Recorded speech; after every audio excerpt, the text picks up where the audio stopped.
Good morning children and welcome back to the SST class. In our last class children, we discussed about the non-cooperation movement, Jallianwala Bagh massacre and the Khilafat movement. Now the Khilafat movement, as I told you, it began when the Caliph of Turkey was dethroned, the Ottoman Empire.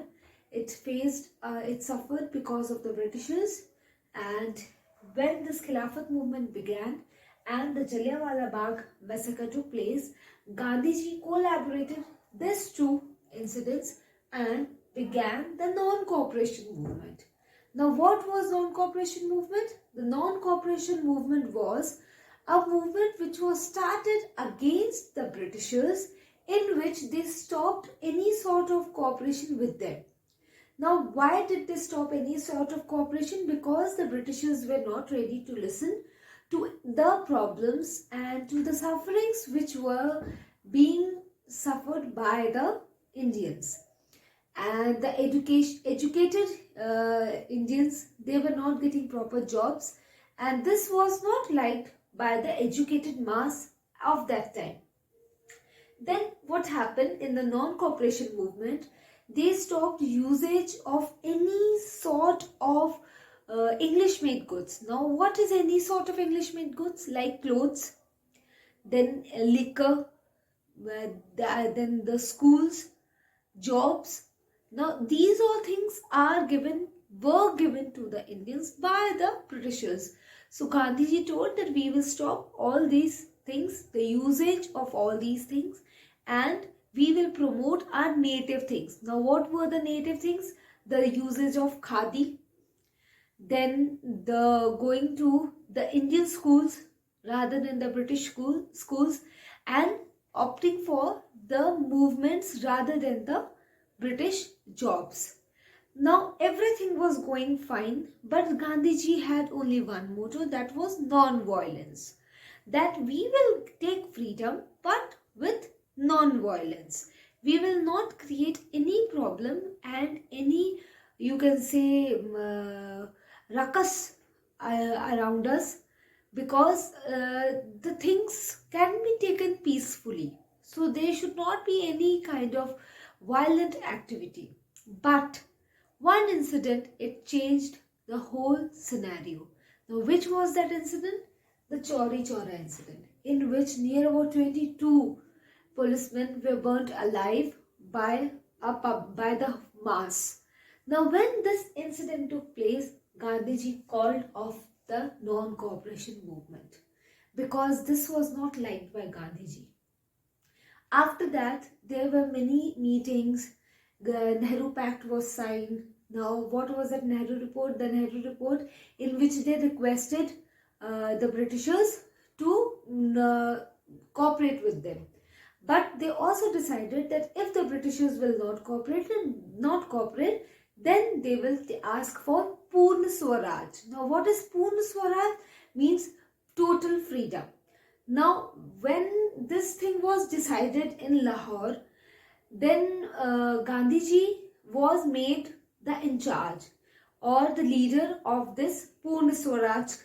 Okay, but Gandhiji was waiting for the right moment and the right time to begin a new movement against the Britishers, and he got that time with the help of the salt law. Now, you can note it down, children. I would request you to kindly refer to page number 124 of your SST book, this page, children, because this is a very important historical event in the freedom history of India. Because this civil disobedience movement, it has marked a very important milestone in the freedom struggle and in Gandhiji's life and in every freedom fighter's life. What was that law? It was the salt law. What is the salt law, children? I will explain to you just now. The salt law. And because of this salt law, With the help of this salt law, Gandhiji started a movement and the name of the movement was Civil Disobedience Movement.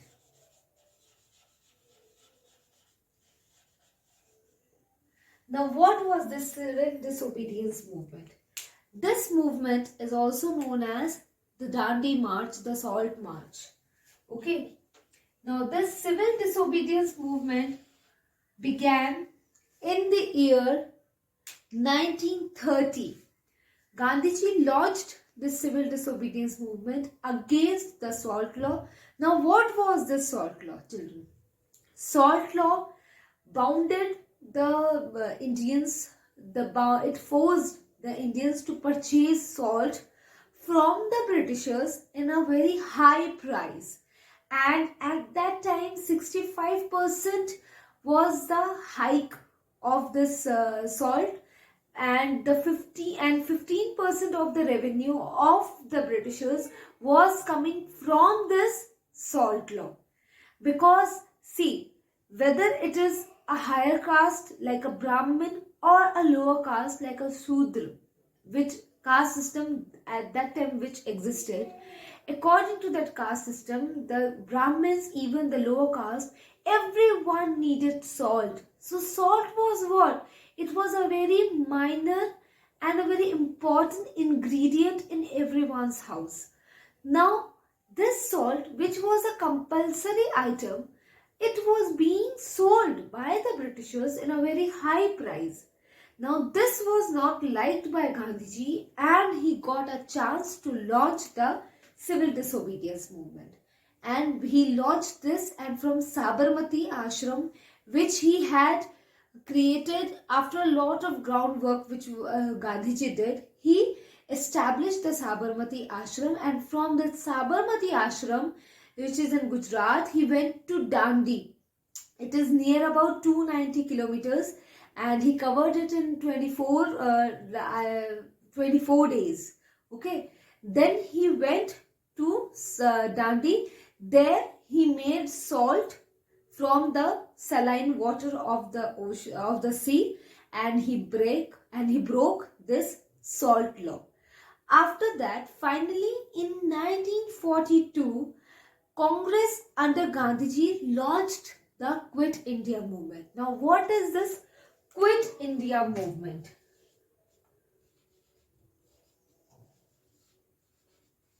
Quit India movement. This movement demanded, quit means to leave. This movement demanded the Britishers to leave India and to go away, and their slogan was do or die. Means either you take freedom or you die. Within a few hours of the declaration of this movement, many Congress leaders were arrested. But even after their being arrested, Britishers thought that they will be able to crush their intentions of freedom, but they were wrong, and there was a surge in the freedom fighters, and towards the freedom struggle there was a surge. And after that there were many other incidents which took place, but in that incidents there was one more, that was the formation of INA, Indian National Army Azad Hind Fauj, which was formed by Netaji Subhash Chandra Bose. Netaji Subhash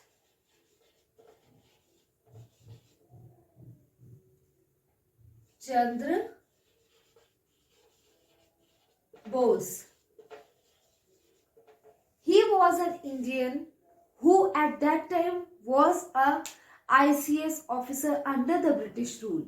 He cleared the ICS examination, and he was a very reputed civil service servant, a civil service officer, but he chose freedom, to fight for freedom instead of serving under the Britishers, and he formed his Azad Hind Fauj, and they fought a lot in the northeast against the Britishers, but they even lost many battles, and many died in the struggle, but still they are considered as heroes. And finally, in the year 1947, on 15th August, we attained freedom. Children, your homework for today is that you need to go through all these points: civil disobedience movement, then this Quit India movement, and Azad Hind Fauj. Why I am telling you that this is your homework, children? Because see, children, today we celebrate Independence Day, we celebrate Republic Day. But why do we celebrate? This has to be known to every child who is in not only in 4th, 5th or 6th, but even to the smaller ones. If you will be clear in your thoughts, then you can explain to your younger siblings how we got independence. Because see, our country, it was under the Britishers for more than 200 years. There has been a lot of struggle of these freedom fighters. Many of them have sacrificed their life, and you will be shocked to know that when this Dandi March was taking place, Gandhiji took the pledge, and on that when he broke the salt law, near that sea he took the pledge that I will return to Sabarmati Ashram only after the independence of our country. But children, unfortunately he never returned, because after that something or the other kept on taking place, and even he was shot by Nathuram Godse, and due to which he was never able to return to the Sabarmati Ashram. So children, this freedom is not just a simple word. It is a sacrifice of many freedom fighters. Some are named, some are not even known. Even there are women who took active participation in this freedom struggle. So kindly children, it's my request as your SST teacher and as an Indian, kindly go through this chapter, not just like any other chapter, but from your heart. Because this is nothing but this is the history of our country. Okay children? If there is any doubt, kindly ping me. If you want, you can even give me a call. I'm just a call away. Take care of yourself and wear your masks properly. Corona is going, vaccine is coming, but still you need to be very cautious. Take proper precautions, sanitize your hands and wash your hands frequently. Thank you children. Take care of yourself. Bye-bye.